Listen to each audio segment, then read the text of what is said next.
Ekonomi yang buruk dari Januari hingga Juli 2025 telah membuat masyarakat kesulitan.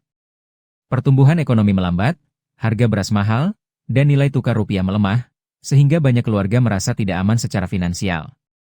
Hal ini diperparah dengan pemutusan hubungan kerja, PHK, terhadap puluhan ribu pekerja, yang memaksa mereka untuk berhemat dan berutang.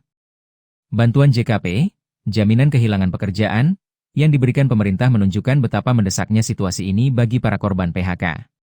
Di tengah kesulitan ini, masyarakat merasa kesal ketika DPR justru mengesahkan tunjangan rumah sebesar 50 juta rupiah dan berbagai fasilitas mewah lainnya. Hal ini menciptakan kesan bahwa para pejabat tidak peduli dengan penderitaan rakyat, yang semakin diperburuk oleh pernyataan anggota DPR, Ahmad Sahroni, yang menyebut para pengkritik sebagai orang tolol sedunia. Kurangnya empati ini membuat kepercayaan masyarakat kepada pemerintah semakin menipis. Gabungan dari harga kebutuhan pokok yang tinggi, PHK massal, dan pernyataan pejabat yang dianggap menyinggung akhirnya memicu demonstrasi besar.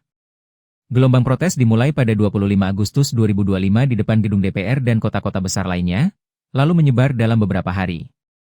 Awalnya damai, demonstrasi ini kemudian berubah menjadi kerusuhan yang disertai bentrokan, pembakaran fasilitas publik, dan bahkan korban jiwa. Beberapa laporan internasional menyebutkan ada 5 hingga 6 korban tewas. Pemerintah dan partai-partai politik dengan cepat mencabut fasilitas mewah DPR untuk meredakan kemarahan publik.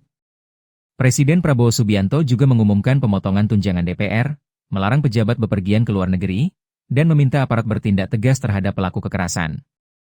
Ia juga berjanji untuk mengusut tuntas kematian Afan Kurniawan, seorang pengemudi ojek online yang tewas terlindas kendaraan taktis polisi, insiden yang memicu kemarahan massa lebih luas.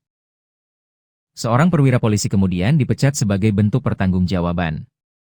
Menurut analisis media internasional, demonstrasi ini bukanlah sekadar masalah tunjangan, tetapi puncak dari kekecewaan masyarakat. Protes ini merupakan ujian politik terbesar bagi pemerintahan saat ini, yang dipicu oleh kombinasi dari ekonomi yang macet, biaya hidup yang tinggi, perasaan ketidakadilan, dan komunikasi pejabat yang tidak berempati. Semua masalah ini, dari ekonomi yang lesu, PHK yang meningkat, harga bahan pokok yang mencekik, hingga komunikasi politik yang tidak peka, bersatu dan memicu protes nasional dari 25 Agustus hingga awal September 2025.